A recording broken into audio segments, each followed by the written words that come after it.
আসসালামু আলাইকুম। পনির ও তপনের আয়ের অনুপাত 4:3 এবং তপন ও রবিনের আয়ের অনুপাত 5:4 হলে পনিরের আয় এত টাকা হলে রবিনের আয় কত? এখানটা আমরা যে জিনিসটা করবো, এখন আমরা কি করব, এখানে যে তপনের অনুপাত ছিল 3, এটা দ্বারা এই নিচের রাশিটা পূরণ করতে হবে। এখানে ছিল যে 5 দ্বারা এই দুজনকে গুণ করতে হবে। তাহলে এখানটা আমাদের কি হচ্ছে, 4/20 অনুপাত 3/15 এবং কত 3/15 অনুপাত কত 12। তাহলে এটা আমাদের কি পনির, এটা আমাদের হচ্ছে পনিরের অনুপাত, এটা হচ্ছে কি রবিনের।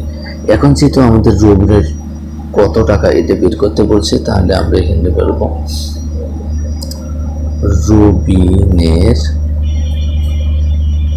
টাকা সমান কত, এই রবিনের অনুপাতটা যাবে উপরে আর পনেরোর অনুপাতটা আসবে নিচে, গুণ করবো আমরা কত টাকা ছিল আয়, 120 টাকা।